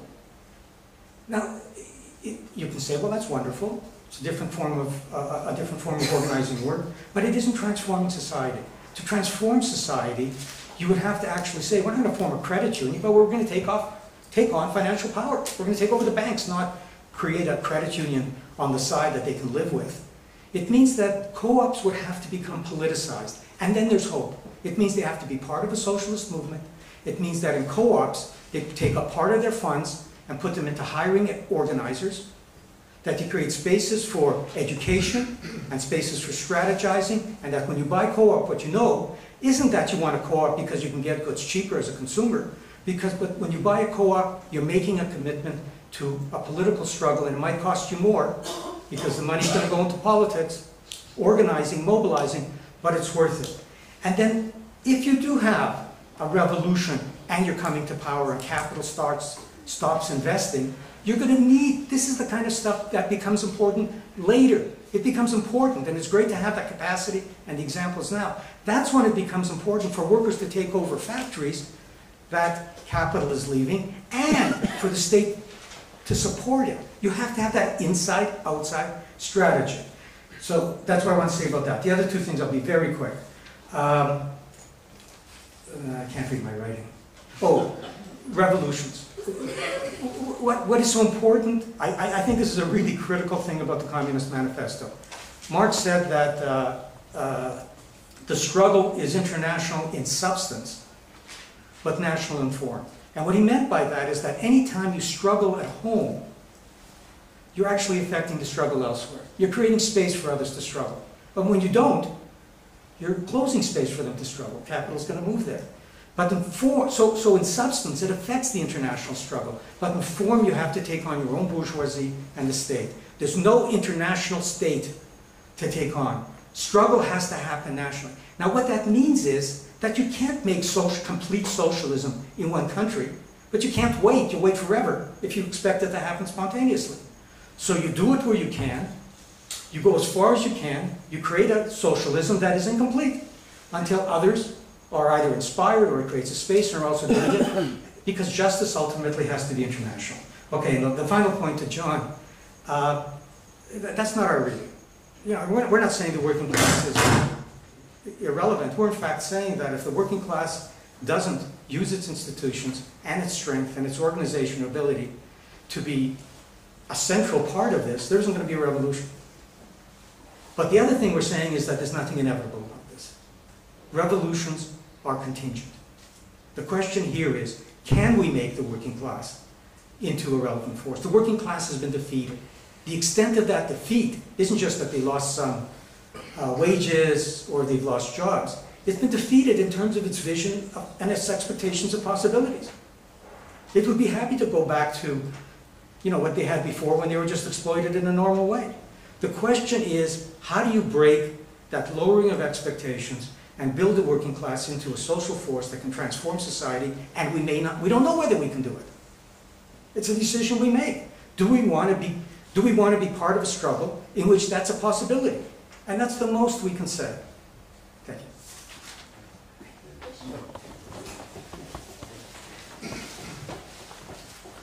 Yeah, so I have three issues I want to respond to, but just to say on co-ops, I mean, I agree broadly with what you're saying, and I think when Michelle and I finish our draft, we'll definitely send it to you and Leo for comment. Because I do think there's some nuance also in how they've networked finance and things like that. But three issues very quickly. I mean, the whole issue of violence today and so on. Yes, capitalism is violent. Marx talked about drenched in blood and so on, still with us. So migration, Marikana, and other forms of violence. But I do think that it does require us to think about where we take this understanding, this insight, this analytical conclusion. I'm not a mindless pacifist, I must say that here tonight. And you know, listening to Ronnie and what he was talking about a period in history where the armed struggle was embraced from the standpoint of strategic politics. Okay, it wasn't embraced from the standpoint of just throwing Molotov cocktails and so on and so on. Politics was in command of violence. And you know, Ronnie, I read something very recently. I read the memoirs of a Vietnamese, North Vietnamese intelligence officer and a general who was in the South. And he did amazing things. And you know, he in terms of intelligence and how he won over the confidence of people in the South. But what's sad, reading that sort of autobiography right now, is that he asked the painful question, was it worth it? We fought this people's war in Vietnam. And what are we doing today? Today we're bending over backwards for the US to come and invest in Vietnam. So I think there's something interesting around the armed struggle and the historical experiences that we have to problematize. I also think that even with this analysis, you know, violence doesn't necessarily have to follow. Okay, because the state is violent, we have to be violent. I think there's room for pause to think about political action, the ethics of politics and how we fight and so on. And I'm not saying don't fight, don't misunderstand where I'm coming from. I'm also saying that if you look at the terrain of the university, this is not colonial Algeria, okay? This is not colonial Algeria. We cannot look at the university through that lens. I think it's ahistoric, I think it's politically problematic, and I think actually the use of violence at the university pushes us back. And let me give you a couple of concrete things that are happening. The press around the violence today, from the business press, Business Day and others, and I don't know if most of you have been following the debate, but all the commentariat are talking about how we bring in the private sector now into the university given the crisis. And actually maybe unintended or maybe intentionally, fees might fall, might end up handing over the university system in this country to the private sector. Okay? You might end up achieving the opposite of what you're trying to achieve. So I really think we got to think about this. I think the other issue is the damage. I mean, 150 million rands worth of damage late November, December last year in our university system. I'm not a populist, so I'm not courting favor with anyone from fees must fall. I think it's wrong. I think it's very wrong if we go down that path. If we bring down our universities, reduce it to rubble, which have been some of the utterances from fees must fall, I think it's misguided politics. It's incorrect, actually. This country needs the universities. Our young people, to have a future, need the universities. And we need to talk about this. I think lastly, around the violence issue, actually, Fees Must Fall inspired all of us. It captured the imagination of the world in October last year when it was non-violent. It unified races across the country. Ironically, the knock-on effect of what students have done is the rise of Zuma Must Fall, and mainly white people in it, inspired by you, basically. Okay? So I think in a sense it's very intriguing what's happened here. Okay? But you were successful in pushing government at that moment because you united all of us. We all went to union buildings. People went to the parliament in support, in solidarity. Public opinion was on the side of Fees Must Fall. It's not the same now. It's not the same now. I'm committed to the cause of Fees Must Fall and so on, but I'm not committed to violence. So I'm saying it. My last point very quickly, and it's really about the inside and outside, and Thomas, that's a big question. And it's something that we're going to be working through in our book as well. And I agree with Leo and Sam. You know, in the 19th century, when Marx was writing the Communist Manifesto, capitalism wasn't the dominant mode of production on the planet. Today it is the dominant mode of production. But I think the key word is dominant, in the sense that there is a prevalence of capitalist relations across the transnational sphere of capitalism today. There's a relationship between the inside and outside. But being dominant doesn't mean that it has absorbed everything evenly. Now, the inheritance we have to understand, if you like, the geographic logic of capitalism is either the law of uneven development from Lenin, or uneven and combined development from Trotsky. And I mean, I'm going to talk about this tomorrow, but I'm just putting it out there now. But actually, I think if we really understand the logic of imperialism today as being about ecocide, and if we place Africa in that perspective, well, actually, and we look at the spatial dynamics of how Africa is an imperial subject. Now, this is my book that I'm writing. How is it an imperial subject today? Well, there's three spatial spaces in Africa of rule. There's the space of extraction and accumulation and dispossession in Africa. So all our mines and the growth that's driven Africa and so on. But there's the space also of war and conflict. For the past 2.5 decades, most of the wars in the world have been on our continent, basically. Okay? The third space or zone that we have in Africa is the space of climate shocks. Okay? And it's basically a space in which the rest of the world doesn't care. The UN doesn't care, basically. Okay? The fact that you multiply climate change by a factor of 2, okay? And Paris never delivered for Africa, basically. So, you know, I can go into it, and tomorrow I'll talk more about the droughts that have been impacting on Africa and so on and so on. So if you look at the spatial political geography of Africa in the context of imperial ecocide, well, not everybody's inside capitalism, basically. I mean, we can Okay, well, these were, I think, very profound and challenging questions, and it seems to me that this is precisely what now needs to happen on the left, in which we learn from each other and try to produce a politics that takes the best of what various approaches and traditions represent. So, for instance, the woman who began by, well, first of all, let me say, Sam already answered it. I'm sorry, John, that you misunderstood our whole thrust. Our whole thrust was that the parties we're talking about that have emerged are class-focused but not class-rooted, is one of their great weaknesses. And we do think that it is possible and certainly likely that working classes will reform, reorganize, produce new institutions, and that will be necessary to a transformation. And we think the fact that parties that are not class-rooted now, but are class-focused, is a start in that direction. So I'm sorry if I didn't make that clearer. And then I think the first question is a very profound one. Who the hell are working people? And that's a large and difficult question in contemporary capitalism. And precisely needs to be examined. And it's not just a matter of who has a job and who doesn't have a job, as Sam said. It's never been the case in the socialist tradition, the anarchist tradition, the Marxist tradition, to think that an unemployed worker, that a woman doing reproductive work in the family is not part of the working class. And so we need to reanalyze, of course, in the way in which working classes have been remade, working classes communities have been ruptured and reformed, etc. And to some extent that will only be proven in time, of course. And it will have to do over who has control over other working people.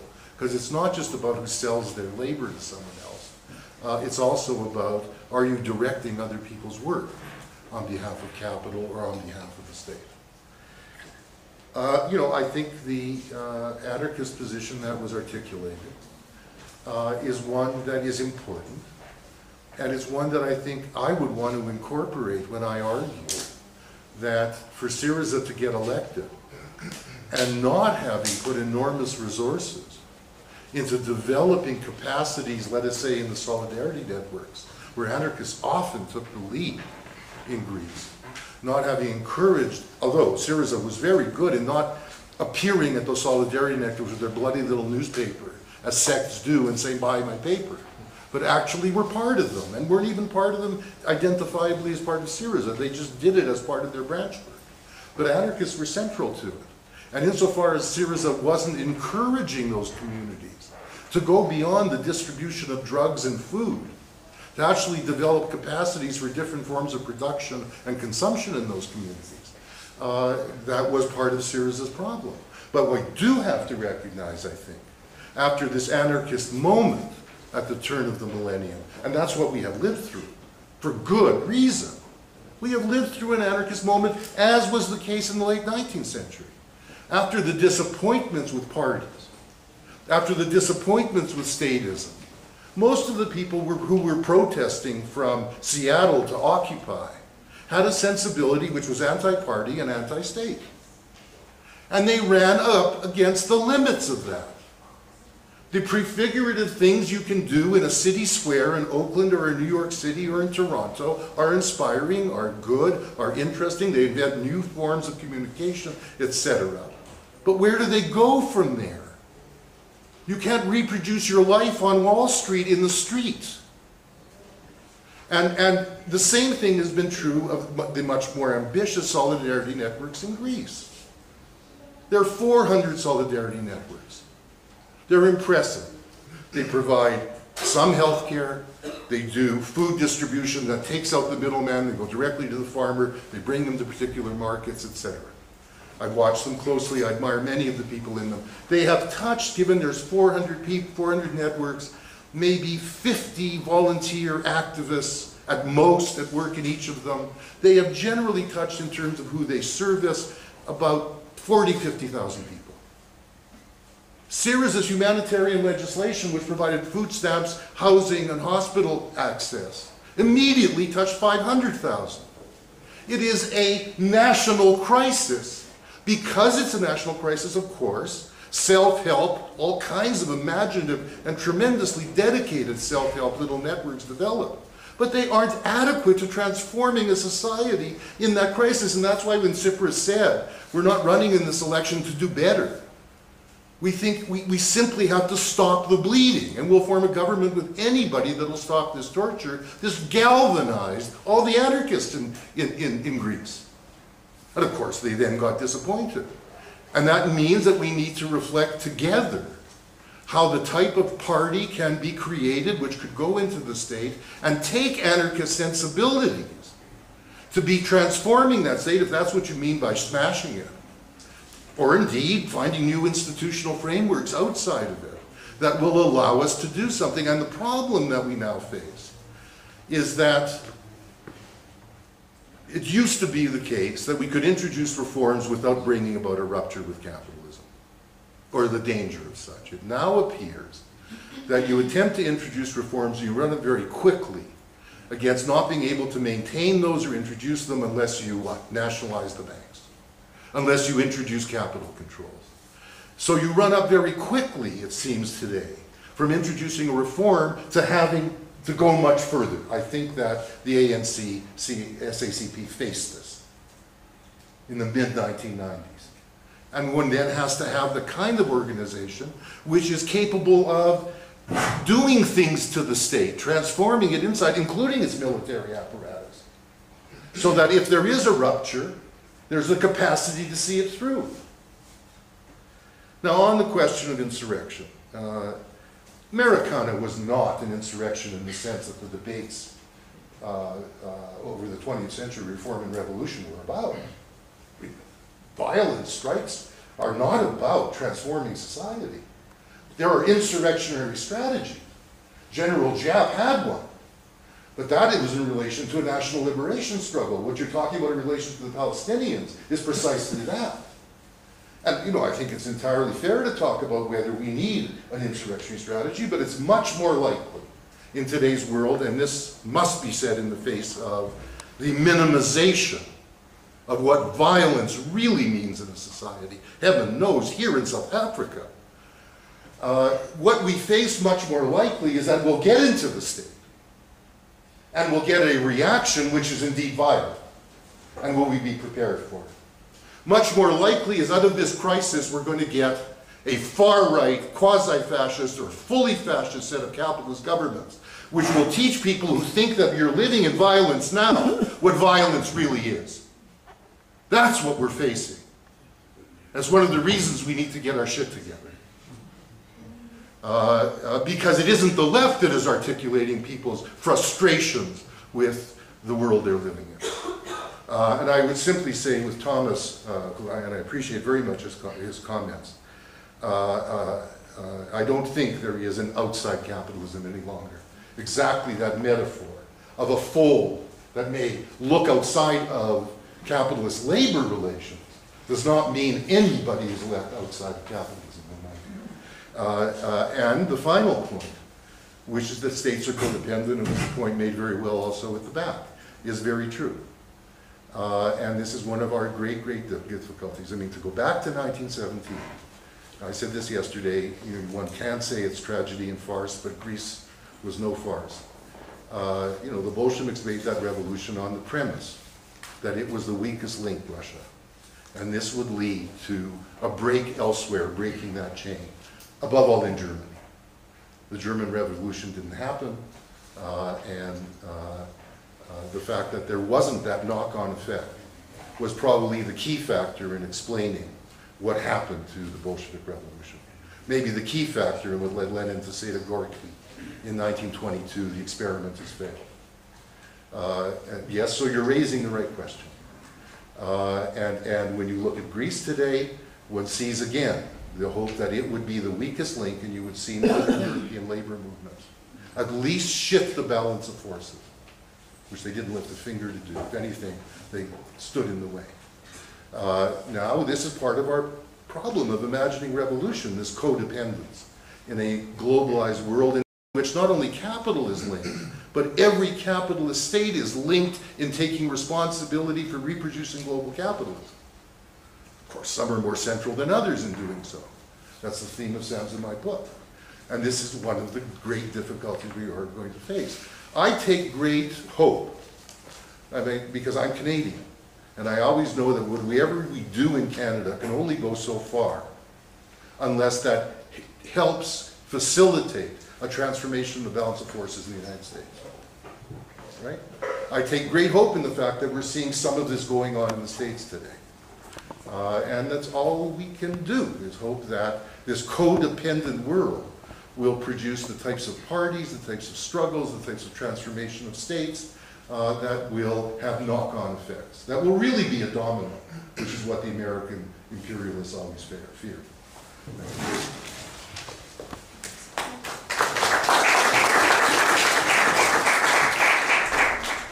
Well, I want to just do a vote of thanks now. First, thanks very much to Leo and Sam. I think you would agree that this has been an incredibly stimulating lecture, but we've also had them for the last 3 days in an incredibly intensive seminar, so we've super exploited them. All they got was a ticket and accommodation, and we've worked them, and tomorrow they're going to be in all day, actually for the rest of the week. Well, it's very good food. We feed them well. I mean, South Africa has good food, so they've been enjoying our food. In fact, they'll go back a few kilos bigger. Okay, so I would like to really extend, I think, all of our thanks to them for tonight and for the last 3 days, and just the generosity of spirit of coming to South Africa to give us such a lecture series and to engage us and to get us to think. This is the kind of stuff we need to be doing now, and I think in the world, and I think that they're making a huge contribution for coming very, very far to do this. So thank you, and here's a small token of our appreciation. It's the first 2 volumes of the Democratic Marxism series. Thank you. I also want to thank Vish for getting the funding from NIHSS for this, but also for his discussion and feedback, and also, I think, for playing a very important role in keeping this debate alive in the country. As I said, this is the first of the Democratic Marxism public lecture series. This is the first one of the series. And we have 5 more very exciting ones to come. The next one will be in July, on July 21st with Michael Buravoy, and we very much hope to see you all here. I also want to thank all of you for coming and for your great and challenging and engaging questions to our panel. And so finally, let's give a big thanks, I guess, to everyone, and also make sure you please sign the form. We need to sign forms. And I think there's still some food. Is there food outside? There's some snacks. Yeah? Yeah? Okay, so there's some snacks and stuff outside. So carry on the conversation. Thank you.